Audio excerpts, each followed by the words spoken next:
but then you kind of see Netflix has a lot more materials on the game, with different docu-series, and you kind of get different access. Amazon push the game in a positive direction in the States or in the world. When you get back into the youth game, it's about the business side. It's about retaining players. It's about key. Listeners tuning in deep like a sea. From the pitch to the mic, we share our dreams. Voices echoing loud, hear the passion's themes. Passion and knowledge, that's our goal. Stories unfold, let's take control. From the field we rise, let the voices be heard.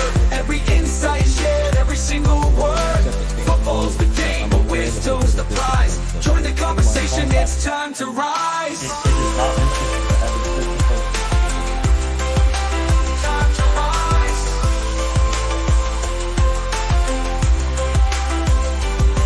Coaches drop knowledge, seasoned players shine. Directors with vision, sharing their line. From strategy to heart, it's all on display.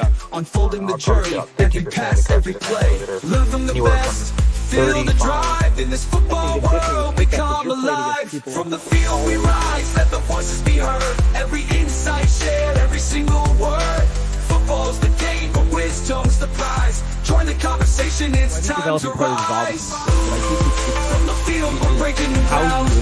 Voices of football and knowledge we're found.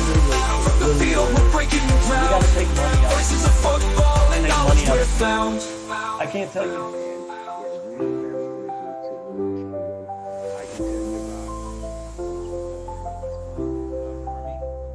So it's how do you make that lesson fun for the crowd that you're found it on my own. Was coaches drop knowledge, seasoned players shine. Directors with vision, sharing the line. From strategy to heart, it's all on display.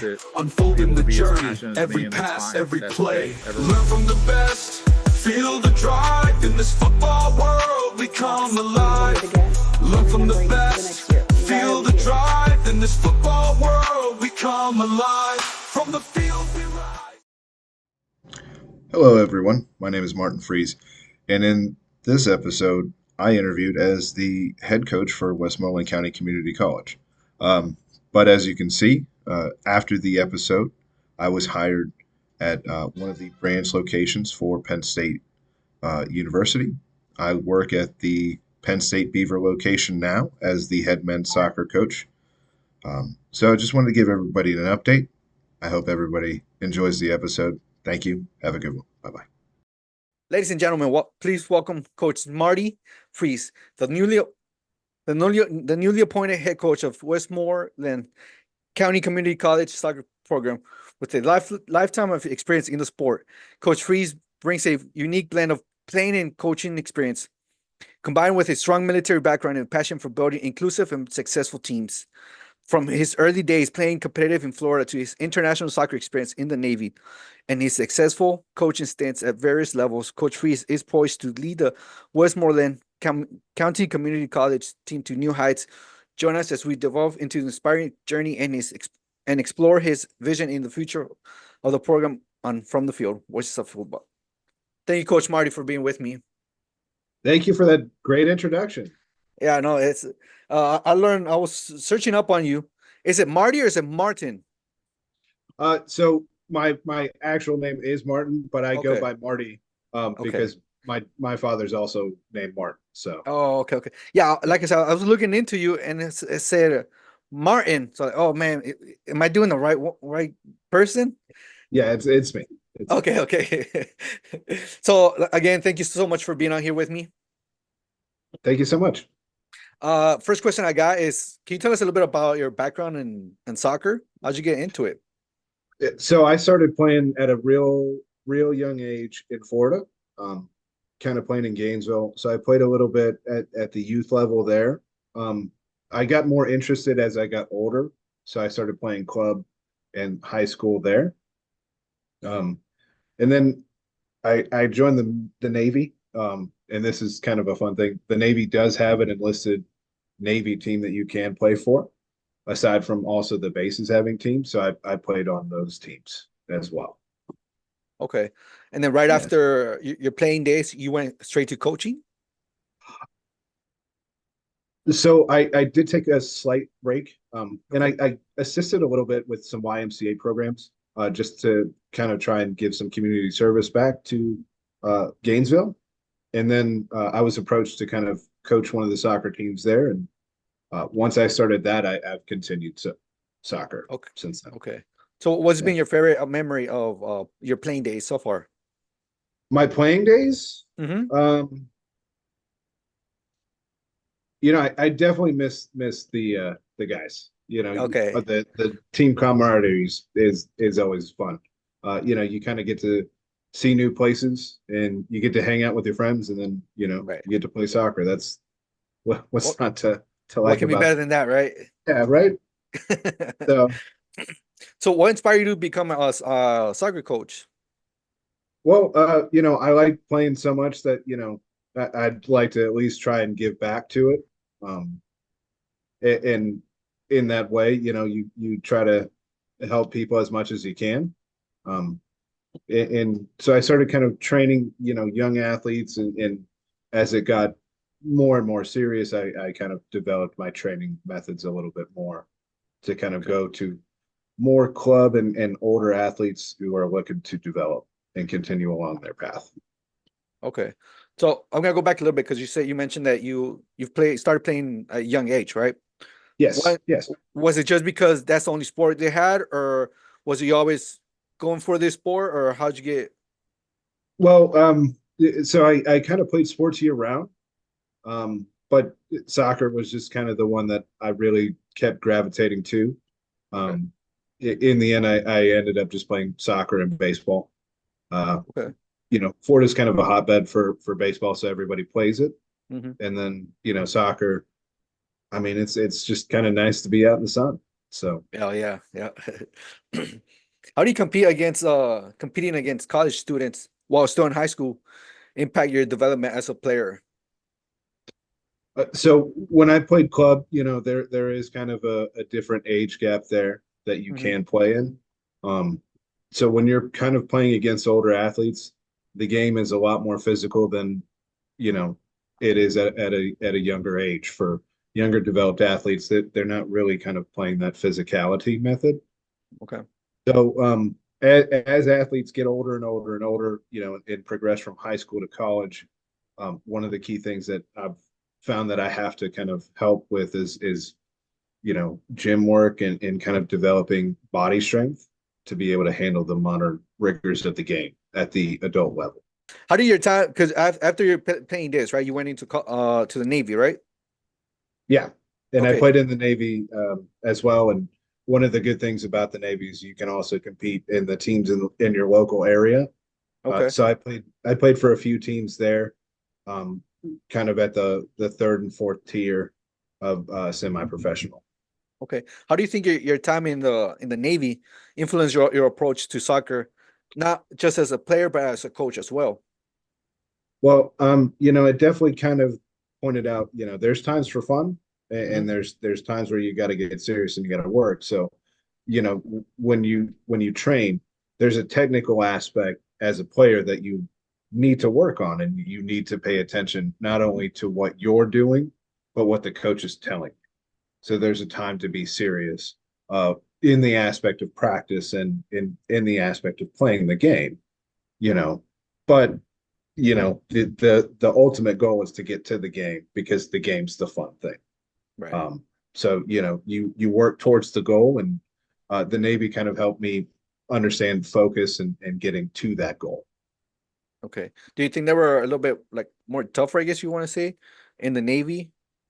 They just have more focus, more discipline. The Navy kind of certainly took a physical training aspect that was tough.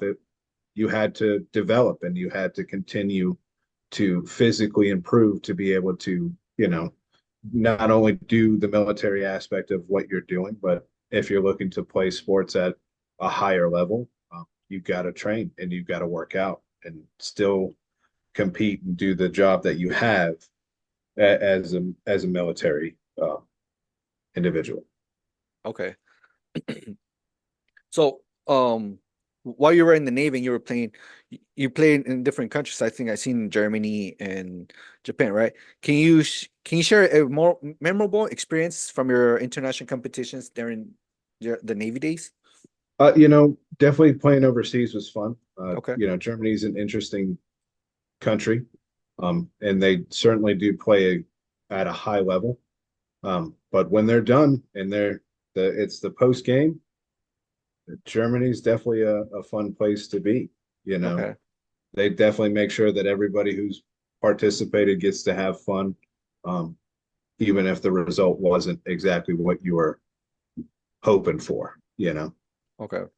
So did you play against like other clubs, or how'd you go about that? So it was some lower level clubs, and then also, you play against the other military bases. Okay. So, it is kind of serious where you're playing and you're representing, the Navy. So you've got to be on point for that as far as your play goes. But, I mean, the result is the result at the end of the match. You know what I mean? Right. Yeah. So I've seen like the football where the Navy and the Army face each other, right? And they have like all the other cadets or got people from the Army. They're there in the uniform. Is that something that happened with you guys as well?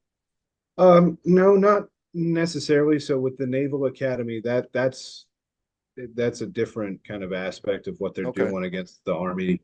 Um, we did have supporters, we did have people come out and cheer for us. But the good thing is it was a relaxed atmosphere, so everybody could just kind of be themselves.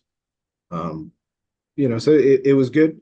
You kind of see, even if your superiors are there, you kind of see them not just as the individual that wears the uniform, but there's a person there too. So that's Okay. that's kind of a unique insight into, you know, with leadership and kind of develop yourself as a leader. Okay. Okay. Yeah, that makes more sense now. What core values do you prioritize when building and leading a soccer team? You've got to make sure that it's something that, the individual wants to do, when they're playing college, because this is not well, my parents signed me up and now I'm doing this. No, this is something that this individual wants to do. And when you become an adult, there are certain things that can take over your time. So it's a lot about individual to make sure that, the goals that they have are able to be achieved, and how you can help them, on and off the field. Okay. Yeah. How would you go about that? Would you give them like specific goals they got to accomplish, or how would you? So, with the physical goals, absolutely. Now, as far as you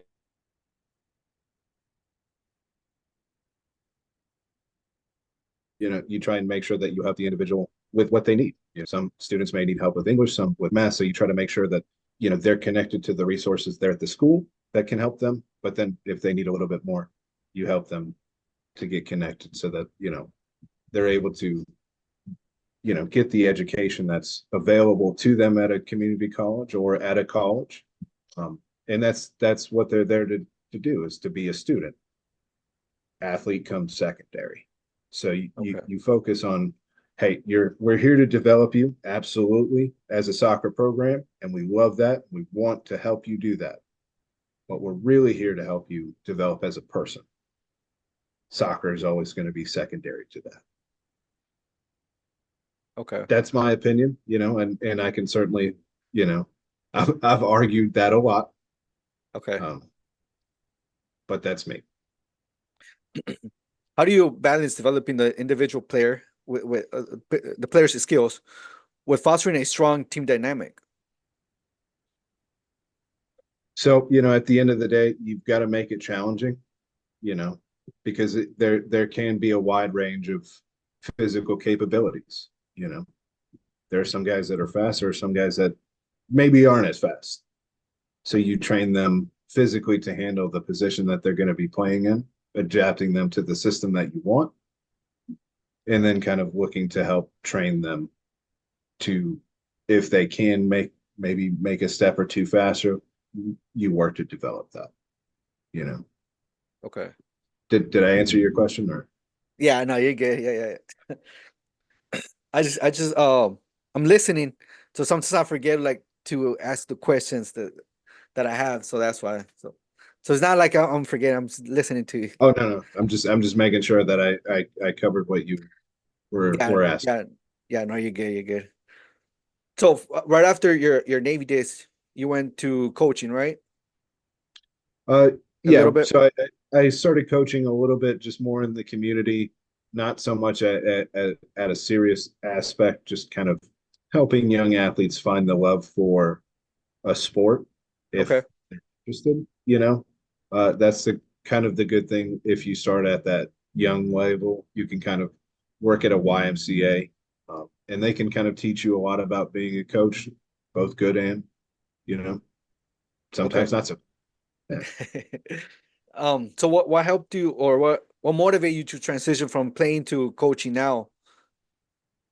Well, you know, I love the sport, and there's an aspect of it that, you know, I feel that I can help a young athlete develop and become a better player. So I wanted to do that. So I began to kind of train a little bit more at higher levels, and then, you know, getting into the high school level at, you know, at a small school in Florida, and helping them transition from that high school to higher levels was certainly inspiring. And I do give credit to who I consider a mentor, Mr. Hamilton. Okay. So is he one of your biggest influences to become a coach? Yes, I would say that Greg Hamilton is certainly the biggest factor in that. A secondary factor is one of my other coaches, Mhm. Coach Heller. He was one of my youth coaches, and uh, we still talk today. You know, Okay. so it's a good aspect. Has you do you think he's been the more influential person uh in terms of coaching? Coach Hamilton certainly. Okay. You know, just kind of getting to work with him not only in my sport at soccer, but kind of interacting with him at, you know, his sport with basketball, and how he not only demonstrates his passion for the athletes in his program, um, and the passion for the sport, but, you know, the work to do it the right way. Okay. That's something that I tried to take from him. Okay.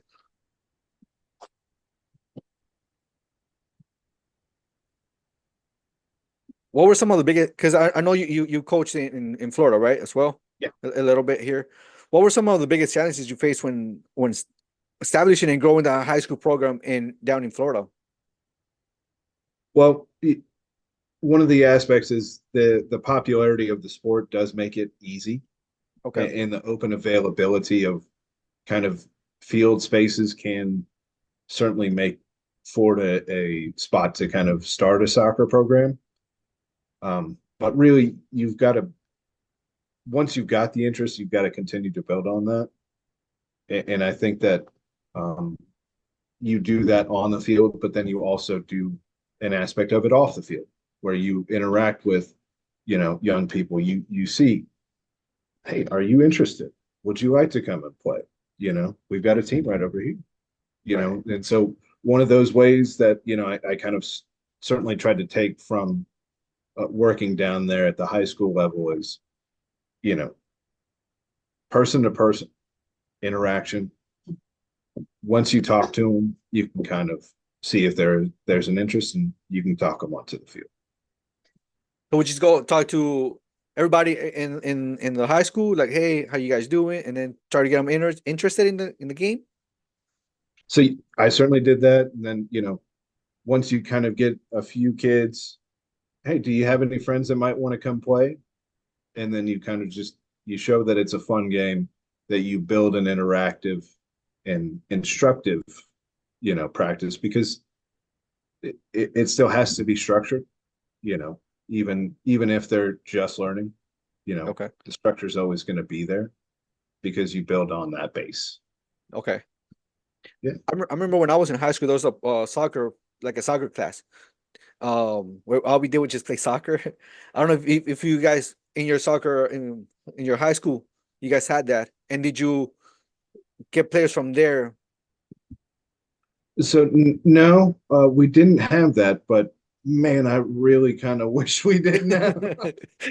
That would have been very helpful.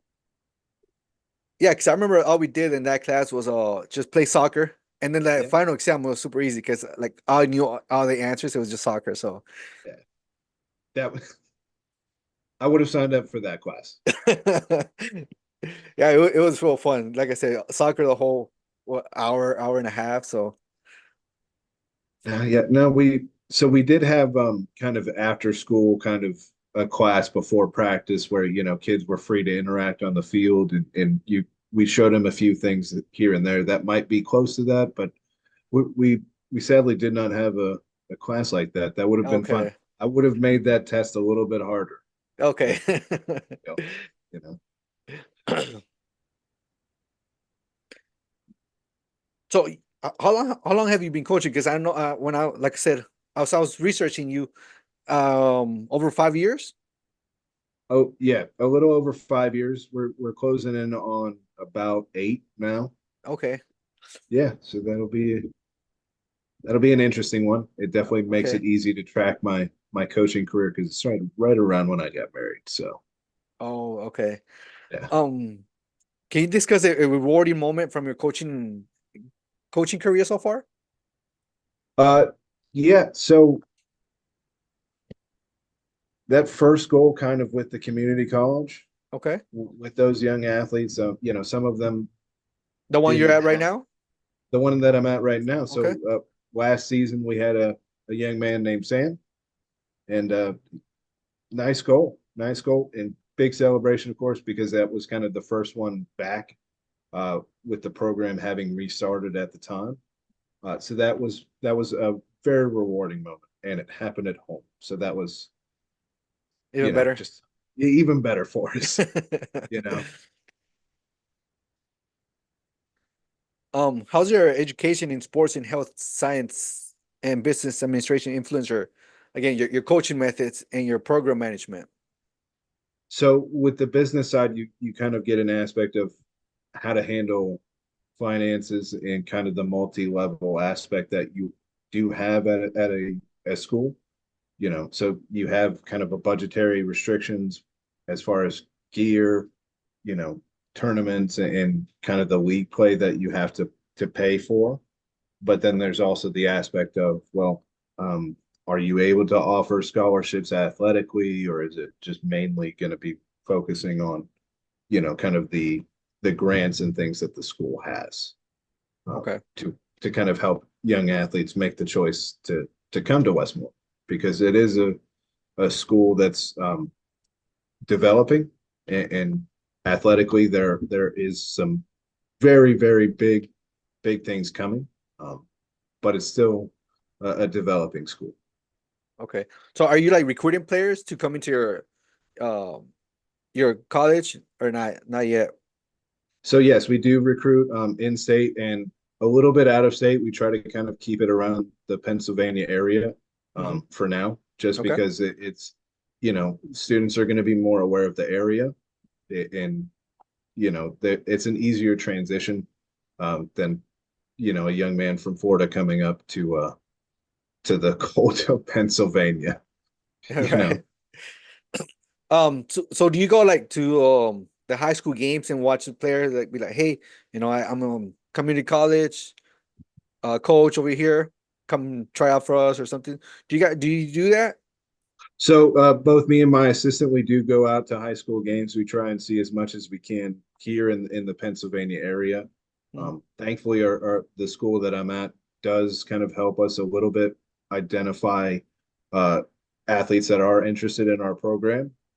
And then we kind of try to steer the athletes in as well through different tournaments. Was the Blue Chip Showcase over in Ohio that both me and my coach attended, and then there's been several that we've been able to attend virtually. Um, Okay. so that's kind of a nice thing with several of the showcases and tournaments now. Um, showcasing their games virtually to coaches.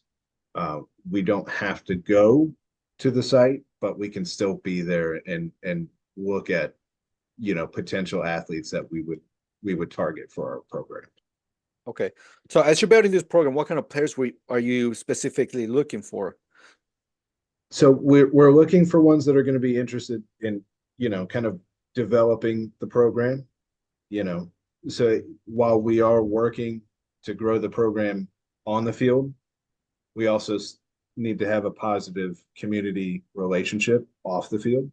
Okay. So, I'm trying to find young athletes who want to give back to the community as much as they can. Obviously, with class and work schedules and things like that, it does make it difficult for these athletes. So we try to help them a little bit. Our associations with PA West certainly do help us with that, because we can keep them connected to the sport, but they can referee or, they can do coaching courses and kind of participate in that aspect and maybe get a little bit of a kind of a few hours of work there. Okay. So are they kind of like helping you out as well? Like their practice, or they got their own like club over here? So we kind of help them get their own club, Okay. and work more as an assistant coach, maybe for a U6 or U7 team where they're young kids and, you're really just trying to kind of teach them those first few steps because, you can't just jump right into coaching 11v11 at a high school or college level. You've got to have those steps kind of in between. So now that you mentioned club, right? I think you coach club as well, right? What Yes, I age do. group do you coach, and what? Oh, well, yeah. Let's start with that one. What age do you coach at club? So I kind of assist right now with the U13 girls, and I coach a U12 girls team with Century. Okay. And that kind of helps me remember the reason that I'm coaching. Okay. You can try and talk to somebody, but screaming and shouting, they're not going to learn anything. And Right. you can't scream at a young kid. So you kind of learn to communicate, really communicate, and that's sometimes a challenge, because they're, kids are definitely different, and how they respond is sometimes their choice. So you kind of got to work with that response. So Okay. it's valuable teaching time. A lot of patience too at that age, I think. And that's a lesson that I continue to learn even as an adult. Mhm. The lesson of patience. Yeah, because they'll say the darnest thing sometimes, They can say some wild things for sure. They can, yeah, that's for sure. That's the age I'm coaching right now, so that's what, like I know, and most of the time this is the age group that I've been coaching. Yeah. So I'm sure you can recognize some of the interesting challenges that can occur when you try to, take a session that maybe you use for older kids, try to scale it back because, Mhm. my athletes know where I coach and where I train at. So they're like, well, we want to do that. We want to train that, but well, we got to get you there first. So what do you think is the biggest difference, especially with boys and girls, coaching them with the going from college to 13, 12 years old? What do you think is the biggest difference there? The biggest difference there really is what you're kind of trying to focus on. Okay. With the older athletes, I have the added benefit of them having years of training, not only, with myself, but with many, many coaches who are just fantastic coaches. So, you're really just kind of trying to work with the talent that they have kind of, worked on their whole life. And you're really just kind of shining that diamond that's already there. Okay. Whereas, with the younger athletes, there's going to be a lot of polish that goes in before that, that diamond sparkles the way that we want. Right. So, that's a lot of work that goes in. So you're kind of teaching them how to hold play, how, the right moments to press, and even sometimes with the goalies, I get that Pennsylvania is a beautiful place, but we gotta face that way,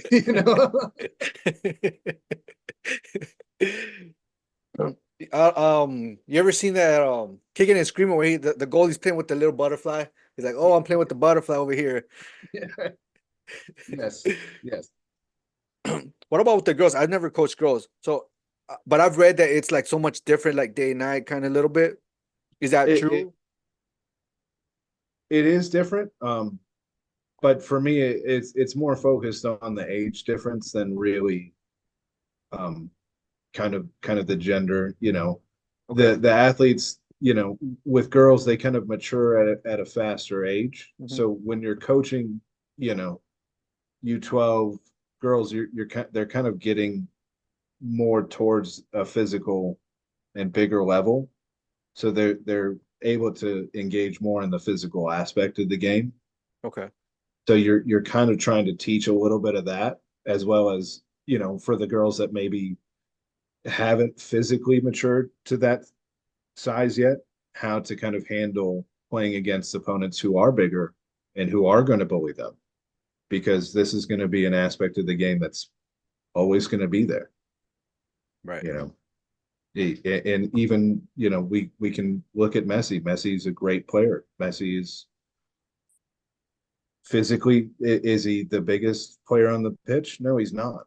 But he works with the physical attributes and abilities that he has, and because of that, he's arguably One of the he's best. Messi. Okay. So I have to ask now that you brought it up, Messi or Ronaldo, who do you think is the best? Well, which Ronaldo? Cristiano Ronaldo. I'm old enough to like the other one. Okay. Okay. um, I would say Messi over Ronaldo. Okay. I like the aspect of Ronaldo's training and what he physically does. And he keeps himself in the greatest shape. Fantastic player. But I think Messi kind of with Argentina kind of, I think he's better personally. Okay. Okay. Yeah, no, the way Cristiano Ronaldo just stays fit, even at 39 years old, that's impressive.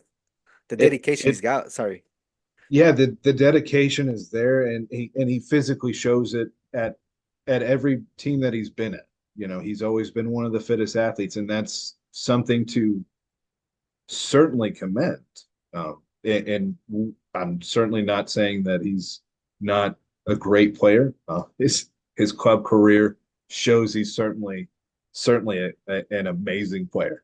Right. Yeah. Um, you know, but again, like I said, I'm a little bit older, so Okay. I remember Ronaldo the phenomenon, and Okay. that for me, that's always going to be the greatest Ronaldo. Okay. What about Ronaldinho? You think Ronaldo, the phenomenal, was better than Ronaldinho, or were they like almost the same? They were both so much fun to watch, and they made that game a really beautiful game. Hmm. No matter whether you're watching Ronaldo take it and just run through every single person, or just watching Ronaldinho just kind of leave them all behind. You can kind of take your pick. Yeah. I I think Brazil certainly showed the effectiveness of those two individuals and their artistic abilities, as well as their certainly great play. Yeah, no, I didn't get to watch Ronaldo so much, but Ronaldinho, I remember him watching and doing that thing, being so cool, taking the players on. It was just beautiful. And always with a smile. Always with a Yeah, smile. yeah, it was. Yeah, he made it look so easy. Like, oh yeah, I could do that too.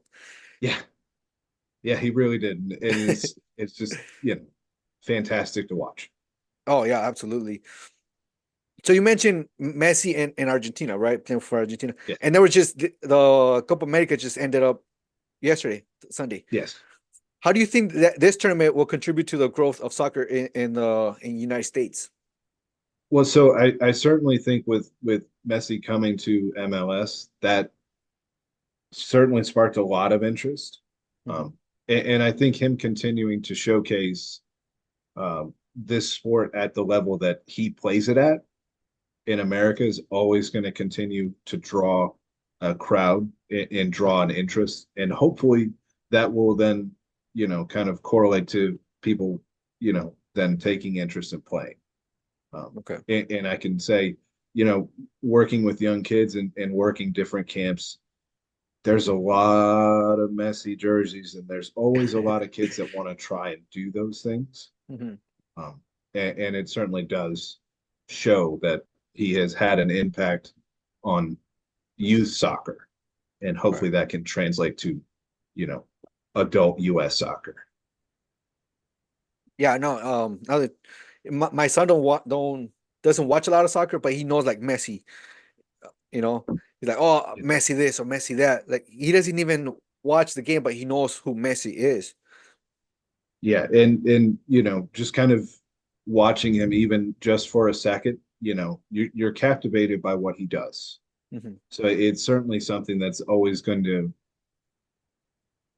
hopefully, inspire young athletes, not just here in America, but just globally, Okay. to take an interest in the sport, you know?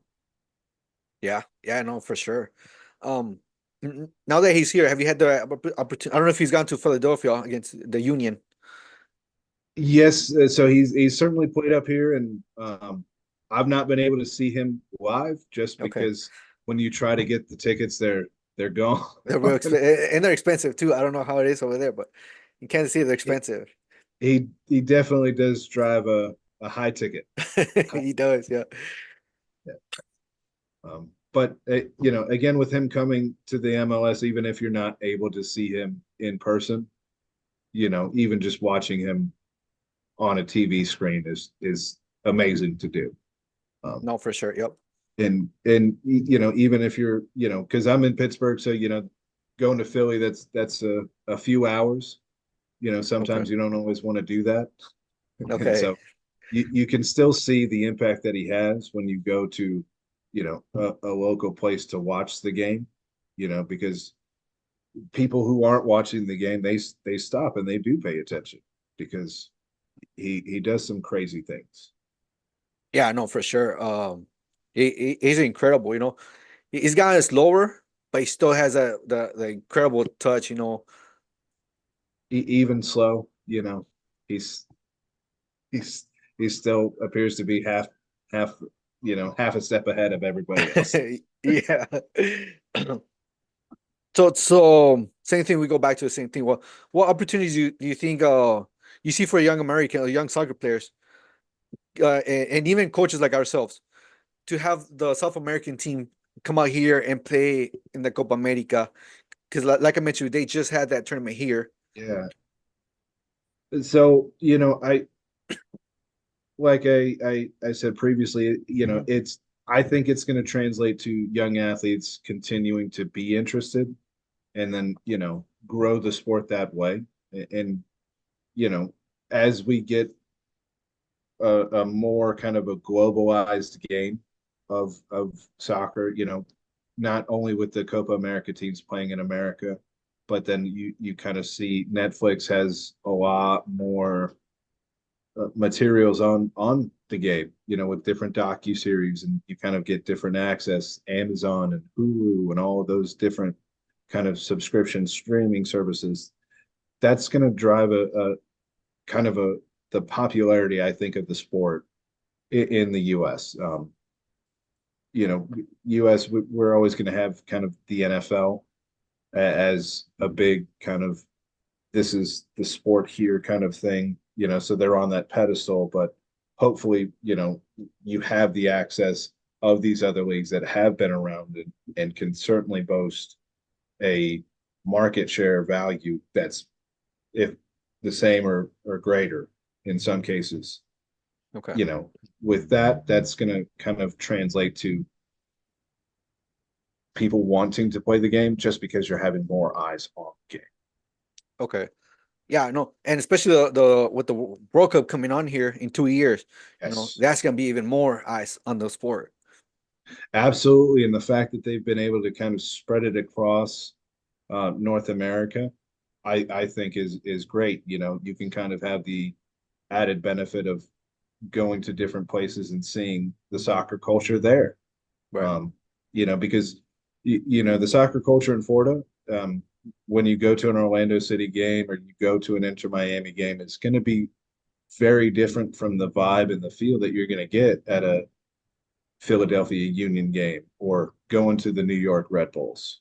You know, even if you choose to go to NYCFC and Brooklyn, that's going to have a different vibe from the other teams that I just mentioned. So Right. it's going to show you the growth of the sport here and kind of the love that it has developed, and hopefully, you know, as the World Cup progresses, and that will continue to help the sport grow here.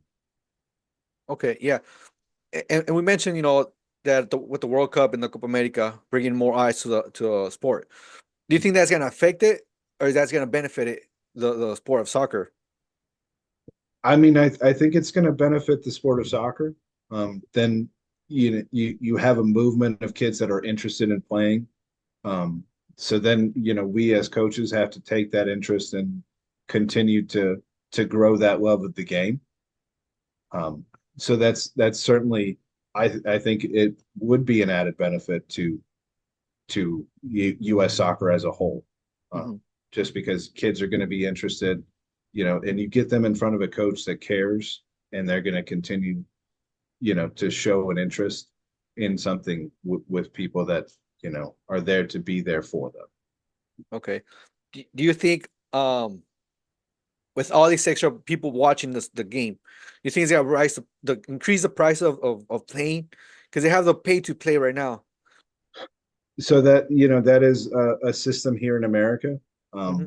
and while that is certainly not the greatest system in the world, there are options for people to play at local levels. Um, the YMCA is a good resource for kids, because it's going to be an introduction to them. And if they're interested, then let's find a city league. I know for here in Pittsburgh, there are several different options for youth to play at. One of them being kind of youth soccer associations in their neighborhood, maybe in their boroughs. Another, if they're not able to maybe pay those leagues, there's other leagues that kind of help them. One of them here in Pittsburgh specifically is Open Field.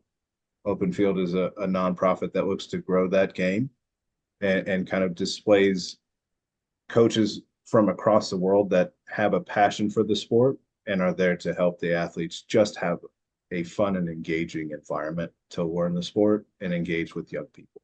So Okay. you can find those opportunities. They're there. It just takes a little bit of work to find sometimes. Okay. Um. So this is this kind of like pickup soccer? Is that what you're talking about? A little bit. So some pickup soccer, absolutely. You can certainly grow a love of the sport with that. But when I mentioned Open Field, they run leagues here Oh, in okay. Pittsburgh. So it is competitive. So the young men and young women can kind of still play in an environment that is semi geared towards wanting to win, but it's at the end of the day, they learn more than just the sport. They kind of get to interact with other people and other cultures, and that's always going to be a win. Oh, okay, okay, okay. So another question is, the Olympics are right around the corner, right? And the Yes. United States, same thing. They got soccer on there. How do you compare the Olympics to other major tournaments such as the World Cup or the Copa America that just took place? So there seems to be kind of a choice between the two teams, and I'm not fully understanding sometimes why maybe that choice is there. My understanding would be if you are a top athlete, you would want to be an Olympian because that's one of the biggest competitions in the world. Yeah. Um, but there are differing factors in the sport that maybe kind of prohibit that, and I'm just not well versed on those. I'm afraid I don't know. Okay. Yeah. You know, Yeah. Do you see the United States winning, going far in the 2026 World Cup? I'm certainly waiting to see who they pick to take over after Greg Berhalter for sure. Okay. That you can kind of see some of the remarks that are coming out with coaches that maybe didn't get the opportunity that they were hoping for. Right. Right. Okay. You know, so as we look to move forward, I think America certainly is going to take this game more seriously because they're seeing it as a serious game, not just here in America at a youth level, but I think it's becoming more and more important as individuals kind of see, no, this is a game that, you know, is for everybody, all ages, Right. and all ages care about it. So I think that will hopefully trend toward an uptick. So I'm just waiting to see. I was hoping it'd be Jurgen Klopp, but you know, apparently that's not going to happen. So I will just have to sit in my corner and wait. Okay, so if given the opportunity, who would you hire for the U.S.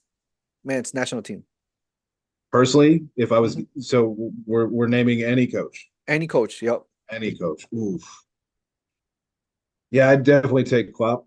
You know, I think he kind of shows a lot of different as a manager. Okay. With the impact that he's had on Liverpool, from where they were when he started to where they are now. He had a positive impact on not just the team, but it looks like the club as a whole, and it was a positive thing. Okay. So I think an individual like that would be someone that the U.S. should target. Okay. And it looks like they agree. Tried. They tried. Yeah, they tried. Because I think he said no, right? I don't know if He did say no. I think he said like I'm gonna be committed to taking a break, and he took it looks like a kind of a executive role for Liverpool. So I think that kind of okay. put that, you know, stamp on it where it's over. Okay. Would you take him over Pep Guardiola? I mean, I wouldn't think that Pep Guardiola would have any interest. Okay. But you know, he's certainly improved teams as well. And he's had positive impacts on the clubs that he's been at with, you know, some of the biggest clubs in the world. You got Barcelona, you got Bayern, you know, you got Manchester City. Yeah, you know, the impact that he's had on that club as a whole is evident for everyone to see. So, Right. you know, he certainly would be someone that, you know, I think that they, you know, would at least attempt to talk to, you know, but like I said, I think he looks to be very happy kind of coaching club teams. Yeah. And I think he's kind of just going to stay in that realm. I don't know, but Okay. yeah. Yeah. It kind of sounded like you didn't like Manchester City. Is that? I'm not a big fan of Manchester City, but that's fine. You know, Okay. they're a Who do great you go team. for? Who's your club? Me personally, I'm a Juventus fan. Okay. So I support Serie A, and you know, I'm very happy that, you know, Pep Guardiola manages to stay away. You know, don't mess with the old lady. I like it. You know, first up at the top. So you identify yourself as a lifelong learner. How do you Yes. stay up? How do you stay updated with the coaching techniques and trends in soccer? So I try to, you know, get out into the community and do different camps. Not only camps that are run by my club, but other clubs as well. And I try to stay active in working with different coaches and kind of trying to gain an understanding of what's out there. Uh, Obviously, with the sport being what it is, I mean, you can see right over your shoulder, you've got Pep Guardiola's attacking tactics right there. Yeah. There's so many different books. There's so much information on the sport.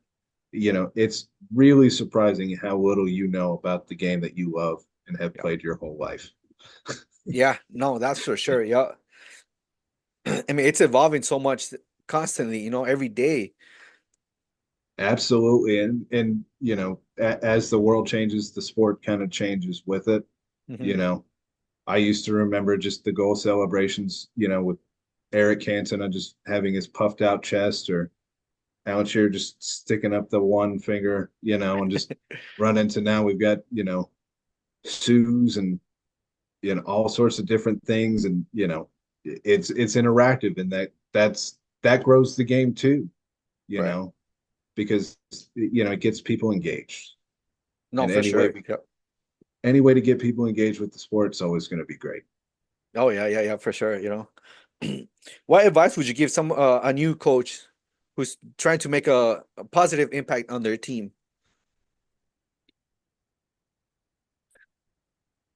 Take it easy, because they're kids. Okay. And this is a game that is supposed to be fun. Um, the technical aspects of it that you're going to train, you know, things can kind of change in the moment. So you, as a coach, you just kind of try to roll with that and still get to the core of what you're trying to teach, even if maybe, you had to take an extra turn along the way, Okay. you know. So, be there for the kids, because that's what you're there for. You're there to help train them and develop them, not only to be, a soccer player, but you want them to kind of take a lesson from you about life, and hopefully engage in a positive fashion Okay. um, after that. So you're just trying to be an engaging, positive figure for that person um, as they go through life. Okay. So how would you stay positive when, let's say, you're doing bad, you're having bad results after losing after loss after loss? How do you stay positive for yourself and for your team as well? For myself, you've got to understand where the athlete started versus where they're at. Okay. If you're not getting the results that you want, as a coach, you're going to look to address that with the system, and kind of, changing different things, that you like about the formation that you have, because you're going to be kind of trying to teach that to those young athletes. So you kind of work with them. And so as you're working with them, you kind of notice improvements that they have. And those are the positive things to take as a coach, because you help them become better. Okay. And that's not always easy to see. If you have a big deficit in goals, maybe the other team kind of ran the gambit on you a little bit. And that can be rough, but you help that athlete take that extra step forward. And as a coach, that's always a positive. Okay. Yeah, and like you mentioned before, the impact you have outside the field. I think that's what counts as well too. Yeah, you're trying to help them, learn the sport, but the sport's only kind of a small thing. In between those moments, you're teaching them things like respect, respect not only for the coach, respect for your teammates, respect for your opponent who came. you know you're trying to teach them how to handle, like we just talked about, losses. That can be tough as a young athlete, because you want to win and that's what you're there for. But you learn things from those losses. Now, how do you take those lessons and move forward? And that's what turns, you know, losers into winners, and then winners into champions. How do Okay. you take that next step forward, even if it's not easy? Okay. I like that quote. I like that one. That was nice. So this is your second year with Westmore, right? Westmoreland, yes. Westmoreland. Yeah. How do you see what do you see that this program going in 5 years? So from last year to this year, we've certainly had a change in personnel as far as the athletes that we have coming in who are going to be able to push the athletes that we already have. And it's already great to see, Okay. because you've got athletes who were good, and now you're getting them around more athletes who are just as good, or in some cases maybe a little bit better. So they work to address what they may feel as like, oh, well, I think that person's better than me. And you know what? I'm going to have to work harder because he's not better than me. And that kind of competitive drive that you can instill in a college or high school team to help them develop as athletes. And I'm very excited for what we have, this year. And I think as we continue to grow, as a school, we'll certainly continue to be able to display that into kind of our athletic performances on the soccer field. Okay. So as you keep on growing, right? How do you plan to leave a lasting legacy for your Westmoreland?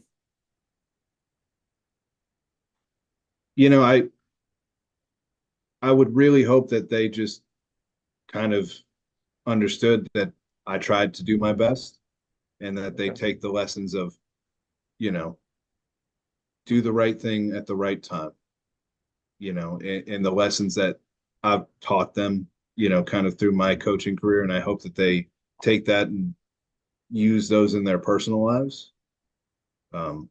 Not, soccer, it's great, but you're only going to play it for a short amount of time, and you're only going to be, an athlete, say, at a high school level for a certain amount of time, a college level for a certain amount of time, So it's not just about what you're doing as an athlete. What are you looking to take away as well to improve yourself as an individual? And I hope that I can have a lasting impact on the field, but more importantly, I'm really, really hoping I can have a lasting impact off of it for these young individuals. Okay. Yeah, because even though many of these players might not make it, they still the next generation of parents, coaches, referees, You know, and go ahead. Go ahead. yeah, Sorry. as they move on, if they don't go to the next level, I want them to still be engaged in the sport. I don't want them to have that experience where it's like, I do this, Yeah. so. But So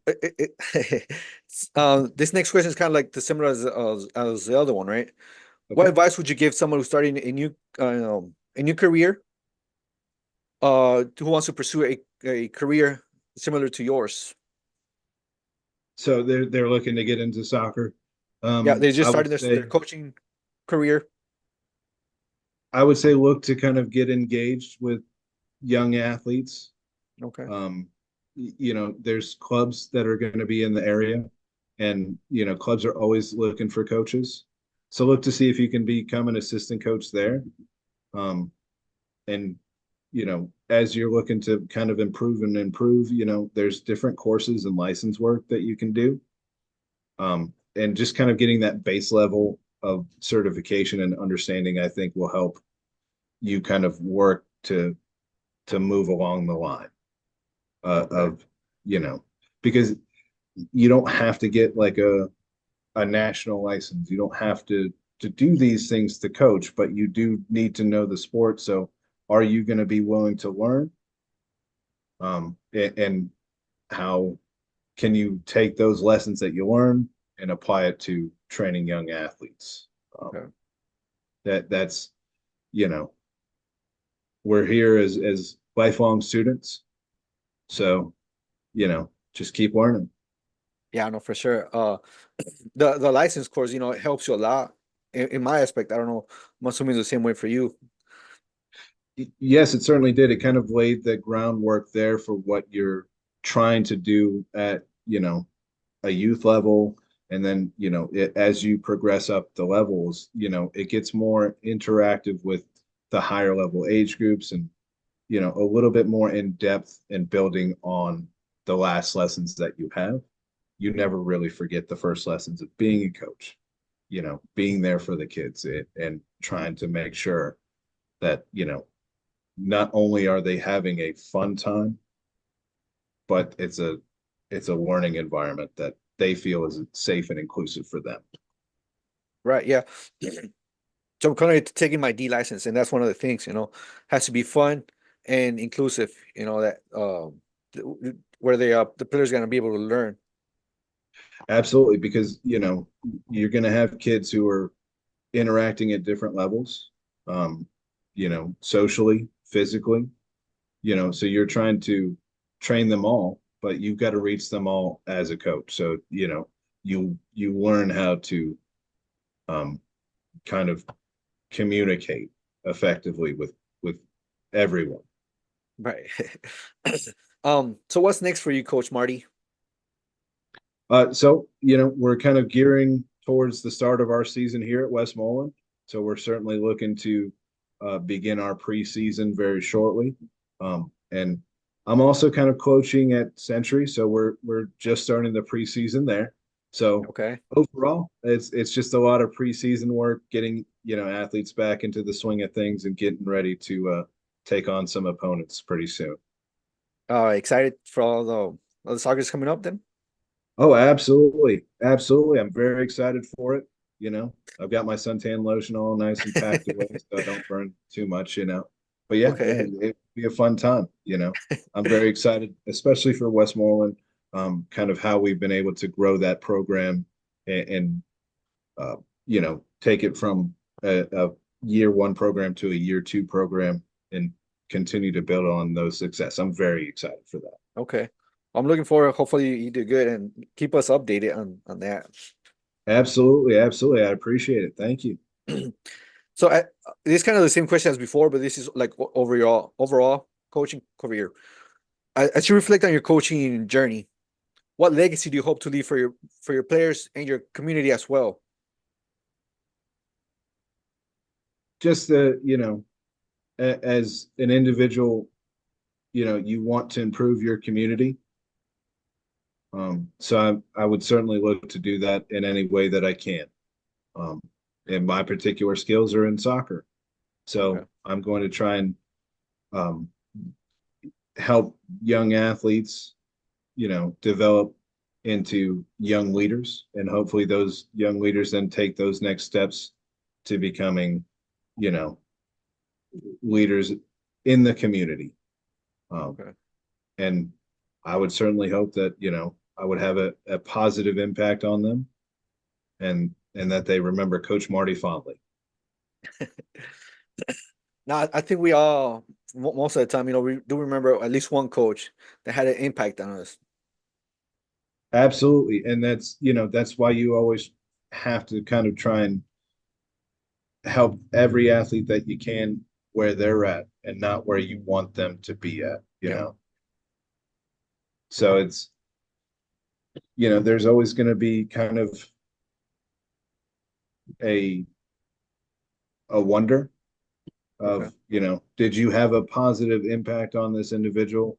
But I think as you continue to watch them grow, you can see the type of impact that you had as an individual. And as far as last year with the class that we had, they were able to move on to bigger and better things.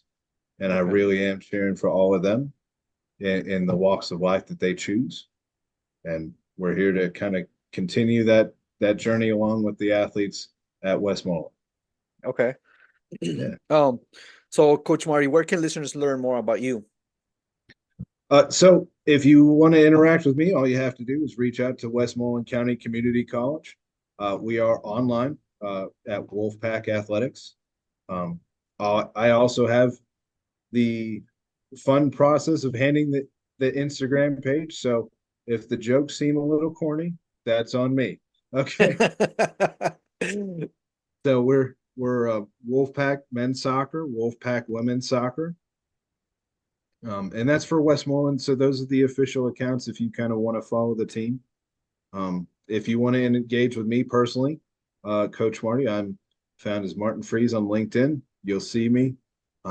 Listed as the head coach for Westmoreland, and I'm always willing to kind of interact with coaches who are looking to maybe just chat about different things, maybe learn, maybe we can learn a thing or two from each other. That would be great.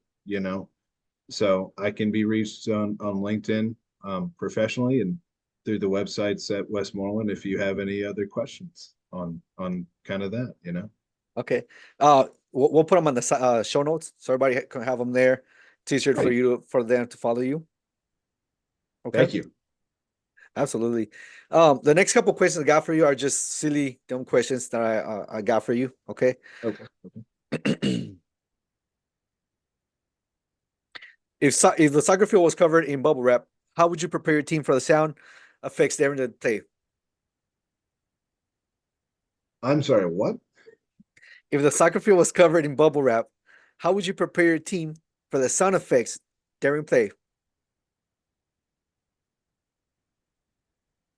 I would give them some kind of ear protection. Okay. How would they hear you? I gesticulate with my hands a lot. Okay. Yeah, I talk with my hands. They'll know. They'll know what I mean. They'll know what I mean. All right. If every time a player touched the ball, it turned into a different object, how would you run your practice drills? Well, that would certainly make it different. We just kind of try to keep it. Hopefully, it turns into a circular object. Okay. That they can continue to use. If not, I might just have to bubble wrap that ball. Use the bubble wrap from the last question. Okay. If the soccer field was a giant trampoline, what new rule would you implement first? All right. I would certainly take out any kind of airplay. You got to keep that thing on the trampoline. Oh man, I would make that a very difficult as a coach. Yeah. No, we're not doing it. If the goalposts were made of jelly, how would that change your training sessions? I think my goalkeepers would certainly enjoy that, Okay. because then they could just kind of knock the goals down, and can't score then. I'd probably try and put some little poke goals behind, so that, there's still something there. Okay. For my training session. But yeah, no, if they turned it into Joe, I think my goalkeepers would be quite happy. Okay. And this is gonna be the last one. All right, Coach Marty. All right. Would you rather have your players use invisible soccer balls or play on invisible fields? So is the field invisible to the players and the referee, or just the players? Just let's say both. Oh yeah, then invisible field. How are you going to tell when it's out? They're just gonna keep playing. Exactly. You can dribble out all your problems. Great. All right, Coach Marty, that's all the questions I got for you. All right, sounds great. Thank you so much for having me. Thank you for being on here with me. All right. Well, if there's anything else I can ever do for you, please, don't hesitate to reach out. Yeah, I'm just gonna sign out real quick. All right, and then we'll stop there. Thank you, everybody. Thank you for coming back. Remember, the field is empty, but the voices will return. Thanks for joining us. Things